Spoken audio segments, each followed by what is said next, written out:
Declassified. The Red Swan. Inside the KGB's most beautiful honey trap and the love that destroyed it. Introduction. The stage is set for murder. Moscow, 1981. The Bolshoi Theatre is the beating heart of Russian culture. It is a place of gold leaf, red velvet, and thundering applause. But during the Cold War, the Bolshoi had a darker function. It was the most glamorous showroom in the world for the KGB. In the VIP boxes, surrounded by the scent of expensive perfume and damp fur, secrets were whispered that could topple governments. And on the stage, the dancers were not just artists, they were assets. This is the story of Natalia V. Codename Swan. She was the star of Giselle, a woman whose grace could make grown men weep. She was trained to twist her body into impossible shapes, but her most dangerous skill was twisting the minds of Western men. She was a swallow, a female agent trained in the art of entrapment. Her mission was simple: seduce the new French cultural attaché, compromise him, and force him to work for Moscow. It was the perfect trap. Until the one variable the KGB couldn't control entered the equation: love. File number 01. The Weapon in Tool. Subject: Natalia V. Occupation: prima ballerina.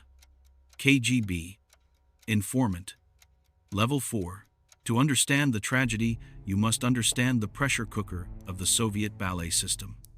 Natalia didn't just dance, she survived. From the age of 6, she was property of the state.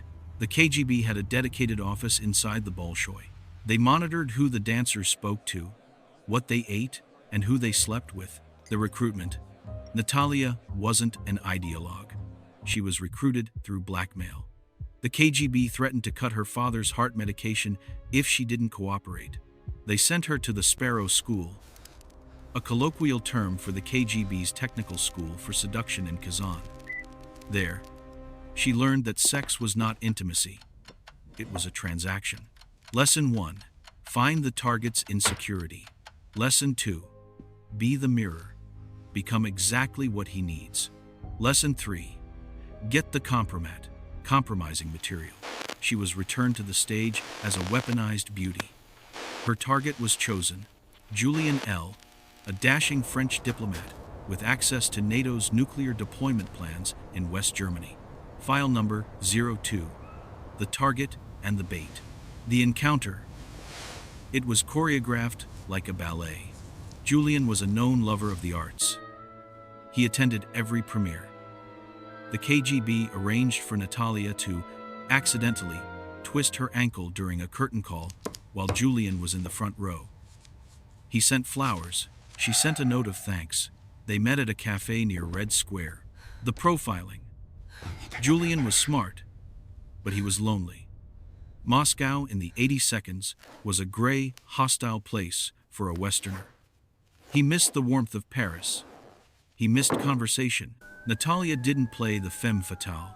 She played the bird in a cage. She whispered to him about her stifled artistic freedom. She cried about the oppression of the regime. She fed him the exact narrative he wanted to hear. The damsel in distress, needing a knight. Julian didn't stand a chance. He fell in love with her vulnerability. What he didn't know was that every word she said was being recorded by a microphone taped to the underside of the table. File number 03. The glitch in the program. For 3 months, the operation ran perfectly. Phase 1. Contact established. Phase 2. Intimacy achieved. Phase 3. Pillow talk. Julian began to lower his guard. He spoke about his work. He mentioned names. The KGB handlers were ecstatic. They prepared the cameras for the final blow, catching them in bed to blackmail Julian into full treason. The shift. But something changed in Natalia. In the cold, transactional world of the USSR, Julian was the first person to treat her as a human being, not a national asset.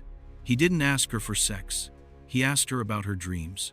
He brought her fresh oranges, a rarity, not to buy her favor, but because she looked pale. He read poetry to her. In the files, There is a transcript of a conversation bugged in Natalia's apartment. "Julian, you are too good for this world, Natalia. I want to take you to Provence. The light there. It would suit you." Natalia. Silence, followed by weeping. "There is no Provence for me, Julian. There is only the stage." She realized she wasn't acting anymore. The mask had eaten the face. She had fallen in love with the man she was sent to destroy. File number 04. The ultimatum. The 14th of October 1981. The KGB grew impatient. The handler, Colonel Volkov, cornered Natalia in her dressing room. "Enough poetry. We need the NATO files. Tonight, you will bring him to the safe house on Tverskaya Street. The cameras are behind the mirror. You will drug his wine. You will undress him. We will do the rest." The threat. When Natalia hesitated, Volkov played his ace. "If you fail, your father dies. And Julian? We will frame him for rape. He will rot in Siberia." She had 24 hours. She had to choose between her country and her father's life, and the love of her life. File number 05. The Swan's sacrifice. That night, Natalia met Julian. But she didn't take him to the safe house. She took him to a park bench in Gorky Park, an open space where she hoped the parabolic microphones couldn't reach them. The confession. According to later CIA debriefs of Julian, she didn't say a word. She knew that saying "I am a spy" would get them both killed immediately. Instead, she used the language of dance. She gripped his hand so hard her nails drew blood. She looked into his eyes with terror and shook her head violently, tears streaming down her face. She pressed a piece of paper into his hand. It contained one word: run. Then, she kissed him, a kiss described by Julian as a goodbye to life, and pushed him away. She ran back into the darkness, drawing the attention of the KGB surveillance team to herself to give him time to escape. The aftermath. Julian understood. He didn't go back to his apartment. He went straight to the French embassy. He was smuggled out of Moscow the next morning in a diplomatic trunk. He was safe. But Natalia was not. File number 06. The disappearance. What happens to a swallow who refuses to sing?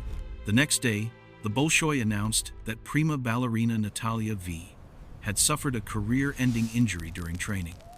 She was never seen on stage again. The investigation.